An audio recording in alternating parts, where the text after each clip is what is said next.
This is Reality Dispatch, written by Jim Mins.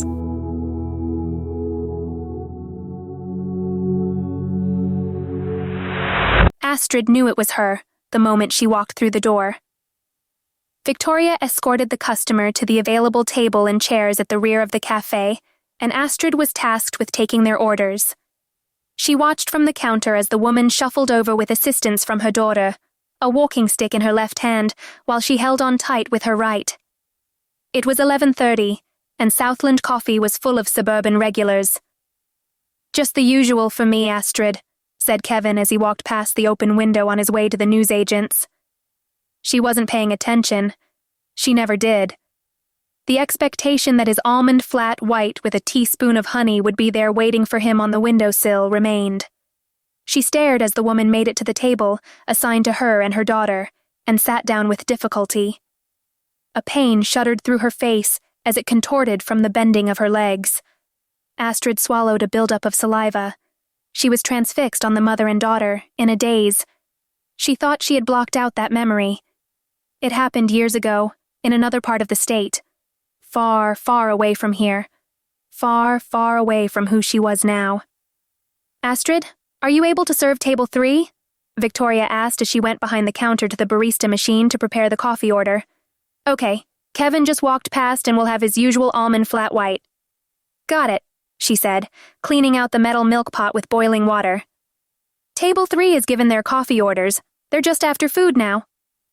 "Got it," Astrid said, as she picked up a menu from the stack on the bench and proceeded over, slowing her steps without noticing. "Excuse me, love. Could we please have another fork when you get a second?" came a request from table 7 as she passed. "Of course," Astrid reassured them, as she ventured back to the front bench and behind the kitchen to the cutlery. She retrieved what was asked and walked it back. "Here you are," she said, handing it over. The woman nodded and returned to her conversation with her friend. "How is everything?" Astrid interrupted. "Oh, wonderful, thank you," she replied. She returned to her friend but stopped short and raised an eyebrow when Astrid did not move. "Is there anything else I can get you?" Astrid asked. No, we are fine," the woman reassured her. "Are you sure?" "Because we have some specials on the board that our chef hasn't listed before, and they are divine," she attempted to sell. "No, just the check, thank you. We're okay." "Okay, just the check it is then," Astrid said. She did not move. She craned her neck to look at the mother and daughter at the far end. Their order was being taken by Dominique, the casual who had just started her shift. "We are fine. Just the check, please," the woman reminded Astrid. She wasn't paying attention. She watched on as Dominique spoke to them, one after another. The woman leaned into her menu and strained to make out what was on offer. It was hard to read the narrow font with one eye behind a patch. Astrid didn't realize the damage she had inflicted had caused permanent blindness. She remembered what the news had said, word for word, despite it being 8 years ago. A woman in her 60s has suffered severe injuries from a home invasion in the city's east. Police allege a gang of youths broke into the woman's home while she slept and assaulted her multiple times, causing internal bleeding, a ruptured spleen, and a broken arm. Police are appealing for anyone with knowledge of the attack to come forward and assist. "We would also like some privacy," the woman's colleague said, breaking Astrid's daydream. She craned her neck back to see that she was standing over their table, causing them discomfort. "Of course, ma'am, my apologies," she said. Astrid returned to the front bench and met with the coffees bound for table 3. "This is for 3, Victoria said. There was no escaping. Astrid picked them up and walked them over. Heel toe, heel toe. She was reminded of the rumba steps she had taken in juvenile prison. She had served time under the guise of an earlier offense. She was never caught, nor convicted over the home invasion. It was the final act that awoke her to the senselessness. The crack of the bone stirred a deep-seated feeling that had been buried. Empathy. When the wrist of the woman lay limp on her 70s carpet, littered with cat fur, the cries of agony and helplessness gave her pause. For the first time in her life, she felt sorry for someone other than herself. Astrid's actions had previously been fueled by her carelessness and aggression. She had a reputation in her friendship group to uphold. When they kicked that woman in the face, no one had a funny word to say. No one had a word to say otherwise. She remembered when they walked out of the front window that they had kicked in. They didn't even bother taking the car as they had originally planned. She remembered hearing the wails of the woman as they ran down the street. A week later, she was in front of the justice for theft and sentenced. She thought about the woman every day inside those walls. She thought about her when she wore the prison-issued dancing shoes and took part in the assigned tasks. She thought about her for 15 months until her term ended, and she was to be returned to society. She thought about going down to the city and knocking on her door and introducing herself and apologizing for the night she brought terror in the shape of herself and her friends. She was a pathetic mess.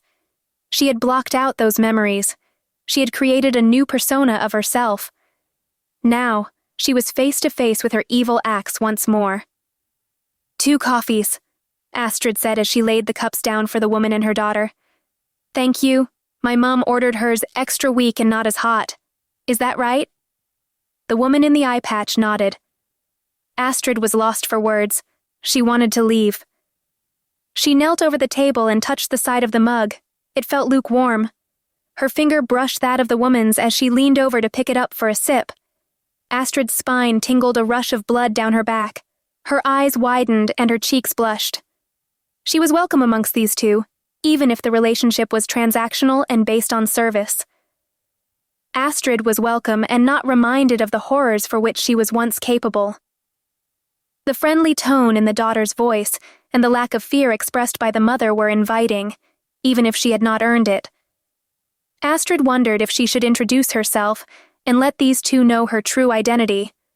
They seemed so lovely and happy now. Maybe they would allow her to resolve her mistake and atone for her sins.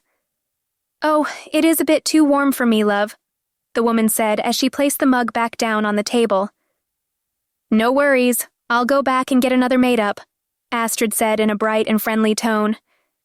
It's okay, we can just wait for it to cool down, the daughter said. Are you sure? I don't mind, Astrid offered again. It's okay, love, I don't mind waiting, she said. Astrid smiled at her and the woman smiled back. They had come to an agreement. Astrid felt as if the locking of eyes was more than an acceptance of the coffee order, that they had truly made amends from that night, 8 years earlier. This woman had suffered, but so too had Astrid. Now, today, the day was determined that her sins would no longer live with her, and that Astrid could complete the circle of a bad girl turned good. She had served this woman with dignity and respect, which was a complete 180 from the last time they encountered one another. Astrid's smile grew wider. She was reminded briefly of the sinister smiles she used to give at the height of her ultra-violent days. That was different. Now she loved and respected everyone. Astrid squinted as she smiled, and then opened her eyes to catch the look of the woman whom she assumed was beaming back at her with one working eye. Instead, her gaze had changed. Her working eye formed a frown, and there was a look of recognition in the eye that could see. The woman's mouth opened ajar, and her hand began to shake. The lukewarm coffee, warmer than expected, shook with her and tipped on the table. The cutlery rattled and fell to the floor. "Mom," her daughter asked, holding her arm. "Mom, what is it?" The woman's gaze with her one working eye did not move away from Astrid. Her serenity began to fade, and reality arrived.